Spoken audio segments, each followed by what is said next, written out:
Muchas gracias por estar aquí. Como decía Camilo al comienzo, fue una idea de traernos el Congreso de la Fundación a Cartagena hace unos años y hoy es un orgullo de nosotros poder saber que somos uno de los 3 congresos mejor calificados de Colombia. Bien, vamos a hablar un poquito de manejo médico de la miomatosis en términos de utilización de estos medicamentos nuevos que son los antagonistas de GnRH. Este es un desarrollo que ha sido un desarrollo reciente. Esto no es una cosa que lleve muchos años, por consiguiente el bagaje de evidencia pues es más o menos limitado, de tal manera que vamos a revisar los estudios al respecto y vamos a poder sacar algunas conclusiones que hasta el momento podemos definir en términos de la eficacia del manejo de la miomatosis sintomática con los antagonistas de GnRH. Muy bien, un contexto rápido sobre la miomatosis, pues es una enfermedad bastante común. Acuérdense que más o menos el 70% de las mujeres llegan a la menopausia con miomatosis, el 80% un poquito más de aquellas afrodescendientes, de tal manera que es la enfermedad tumoral más común de la mujer y a la cual pues obviamente nos enfrentamos. Más o menos entre 35 y 50% de ellas son sintomáticas, de tal manera que esas son las mujeres que van a acceder a nosotros para tratarlas.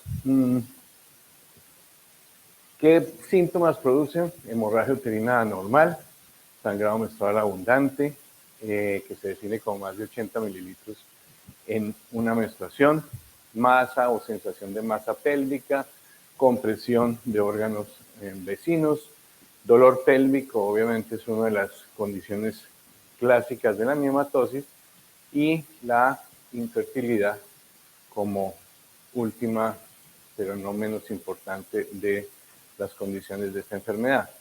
Aquí les decía yo que un 70-80% de las mujeres llegan a la menopausia con miomatosis, no quiere decir que todas tengan síntomas.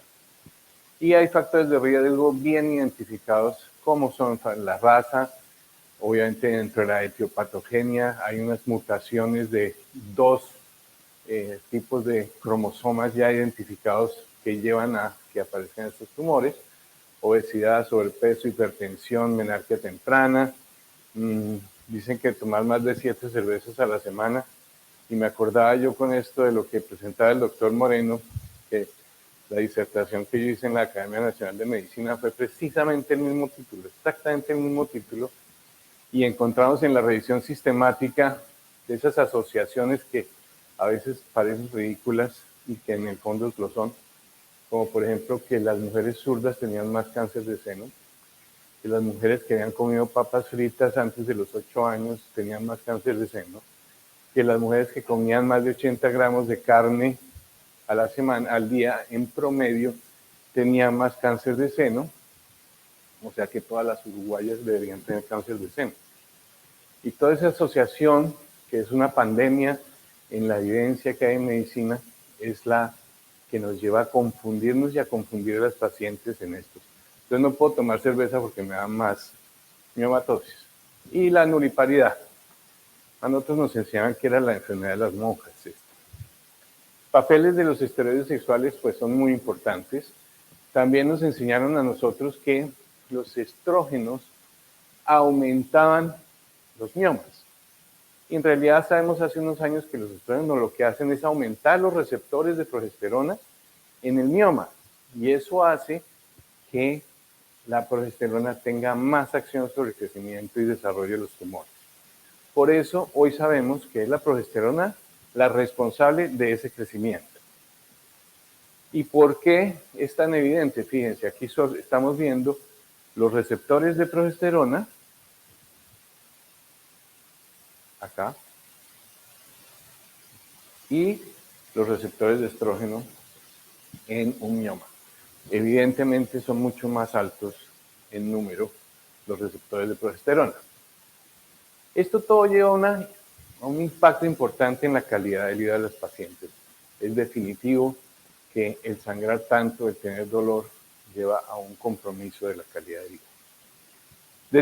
De los procesos diagnósticos pues, más importantes es la ecografía, obviamente, el ultrasonido, que es la primera línea diagnóstica, al igual que la histerosonografía, como complementaria para diagnosticar la miomatosis. Importantísimo también decir que es cardinal la calidad del reporte y la descripción del tamaño de los miomas, la localización, el número, porque muchas veces le reportan a uno, no, tiene múltiples miomas, el mayor de tanto, y ya. Ahora estamos un poquito más comprometidos con la clasificación FIGO en los reportes, que es muy importante para los clínicos y los cirujanos, porque tenemos una perspectiva de qué hacer con esa paciente. Si queremos ser más estrictos en el mapeo de esos miomas y poder planear mejor una cirugía, si tenemos la opción de hacer una resonancia con contraste, sería muy bueno poderlo hacer. Otras cosas que a veces piden médicos que no son ginecólogos no sirven para nada. Bien, entonces aquí tenemos unas muñequitas que van caminando por este diagnóstico. El diagnóstico de miomatosis sintomática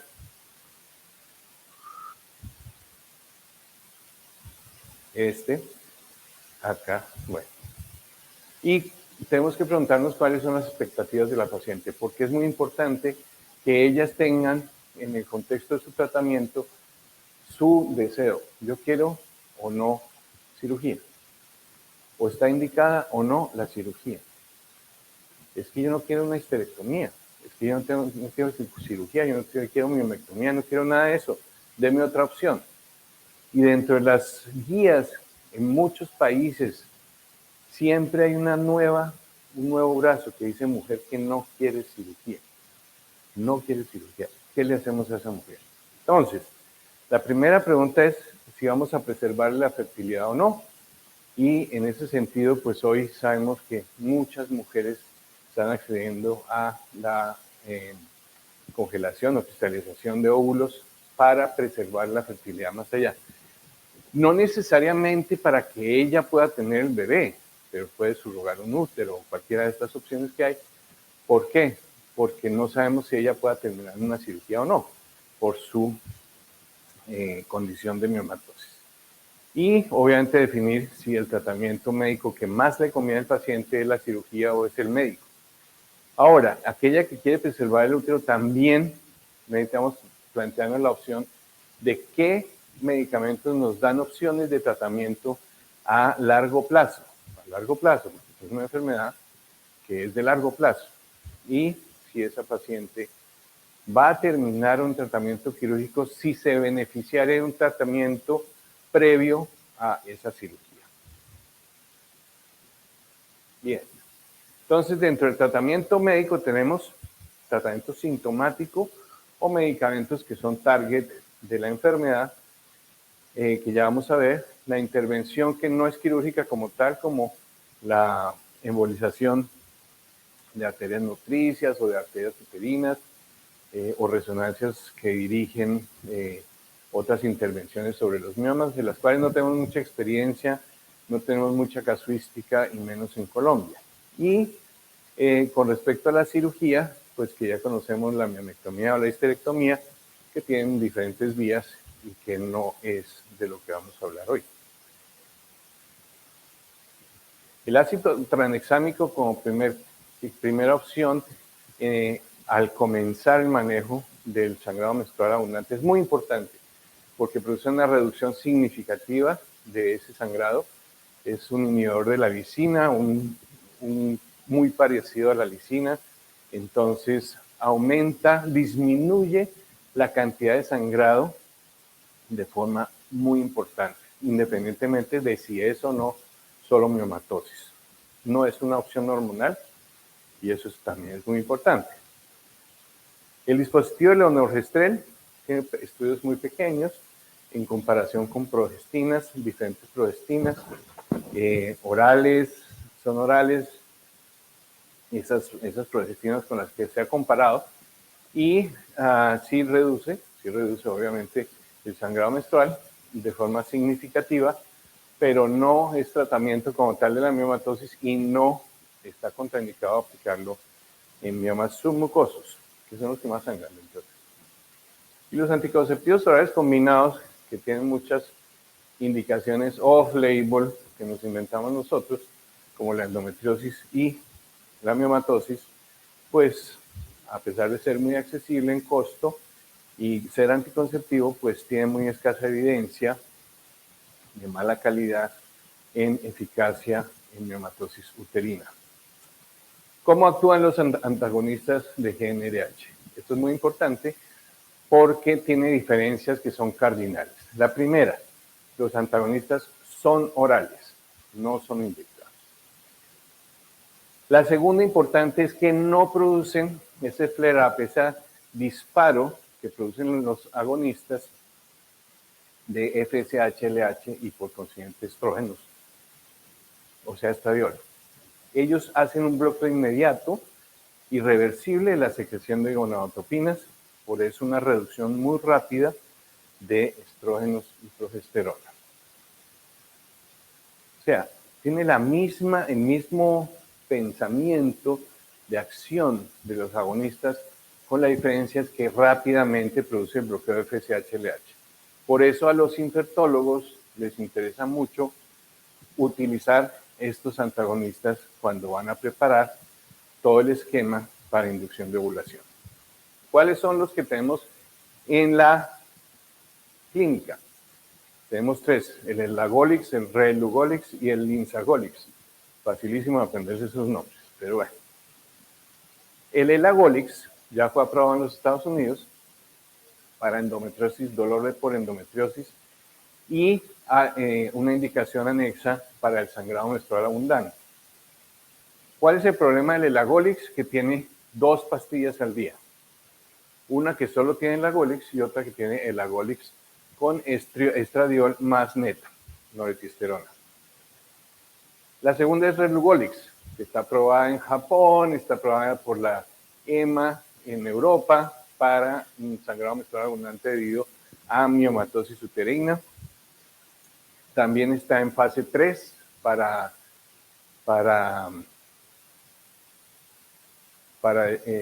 endometriosis, que es otra indicación anexa, y está aprobada, como les digo, también en Europa para sangrado menstrual abundante. El Linzagolix está en fase 3, está terminando los desarrollos de fase 3, que también es una sola pastilla, igual que Relugolix al día. Los estudios de Elagolix son varios, pequeños, no son muy grandes, se llaman el ARIS UF1 y el ARIS UF2, básicamente para mostrarles que hay una reducción muy importante del volumen cuando se da solo o cuando se da con estradiol más neta. Es muy importante. ¿Por qué? Porque el Relugolix, como ya se dan cuenta, produce muchos síntomas climatéricos cuando es solo. Por eso se utiliza en las 2 presentaciones y en diferentes indicaciones.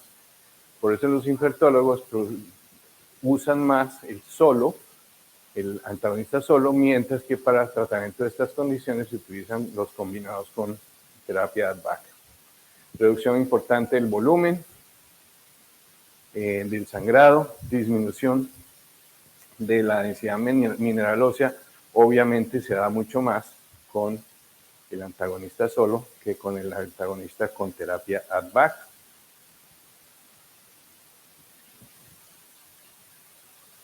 Los eventos adversos pues son muy similares a placebo, realmente son muy bajitos, tienen menos eventos adversos si se utiliza terapia ADVAC y tienen mucho menos bochornos, obviamente, si se utiliza terapia ADVAC.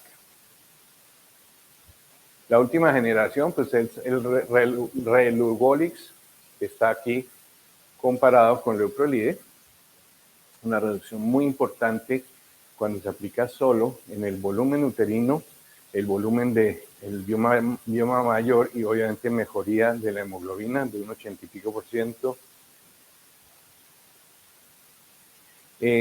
Con respecto a la disminución de densidad mineral ósea, fíjense ustedes que es muy similar a la reducción que se consigue con el Leuprolide. Entonces, sí reduce la densidad mineral ósea igual que el Leuprolide cuando se da solo. Con respecto a dolor, pues hay una mejoría muy importante de dolor. La calificación de dolor es muy buena después de un tratamiento de 6 meses. Desde los 28 días empieza a mejorar. Con respecto a placebo, el sangrado menor de 80 mililitros pues es mucho más eficiente, obviamente. Y en los dos estudios que hay, de Liberty 1 y Liberty 2, de relugolix, entonces tenemos una disminución muy importante en la cantidad de sangrado menstrual y asociado a eso, fíjense, esto es con, qué pena, esta cosa,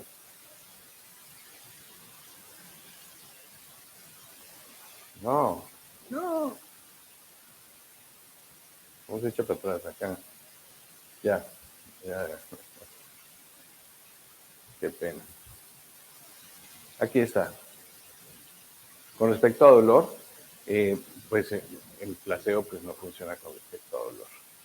Y el sangrado menor de 80 mililitros, más del 78, casi 80% de los pacientes tienen reducción importante del sangrado menstrual.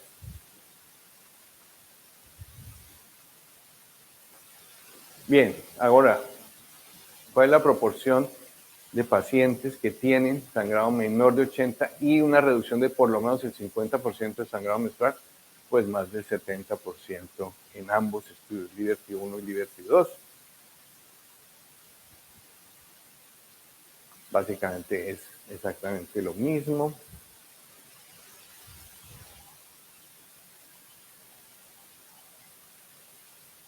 O esto no funciona, o se le acabó la pila, o se bajó la pila. Está, bueno.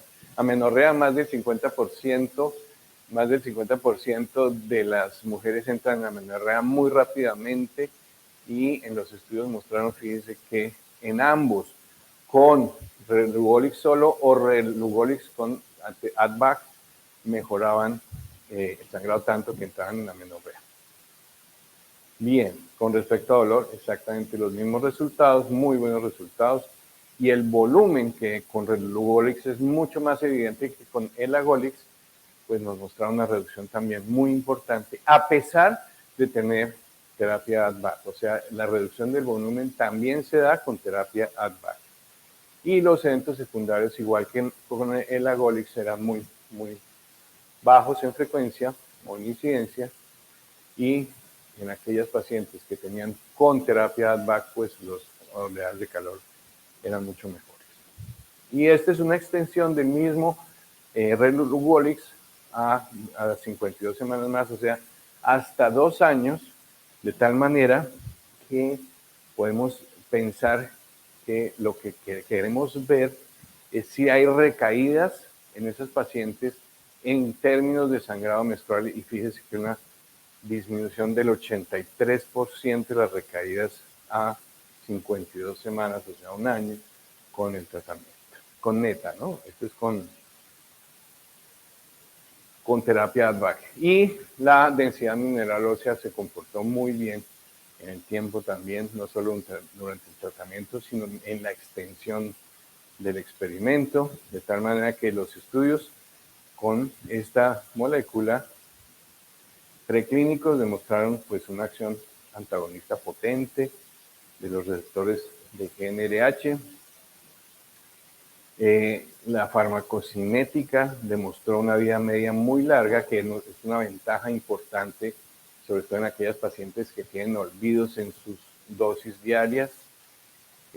Por eso además se puede dar una sola dosis al día versus las otras que toca 2 dosis. Una dosis diaria ya se comprobó que es suficiente y absolutamente completa para el manejo de la patología. Y los estudios muestran una eficacia en el tratamiento del dolor, en reducción del volumen, en reducción del sangrado, que no es inferior al leuprolide, que pues todos sabemos que es muy importante. Y no se compromete la salud ósea cuando se da terapia AdVac, que es también muy importante porque las pacientes deben saber que ellas no van a tener problema con disminución de la densidad mineral ósea. Y los estudios a largo plazo con en endometriosis, ya como les contaba, está en fase 3. Entonces, tiene muchas indicaciones, muchas opciones terapéuticas: el sangrado menstrual abundante, la amenorrea, menos transfusiones, con disminución del volumen del mioma y del útero, más fácil disección quirúrgica y mejoría de la calidad de vida. Ahora, toca pensar que los estudios que ya se están haciendo, que son a más largo plazo, pues nos van a dar más sustrato para poder hablar de tratamiento a largo plazo de una enfermedad que necesita tratamiento a largo plazo. Les comparto esa referencia porque vale la pena, porque ahí no solo habla de la miomatosis, también la aplicación de estos antagonistas en otras patologías, como les mostraba la endometriosis, como les mostraba en fertilidad, en preparación para inducción de ovulación, un poco de posibles ventajas que tiene por esa cualidad de tener una disminución inmediata de FSH-LH, le da unas aplicaciones en fertilidad muy buenas.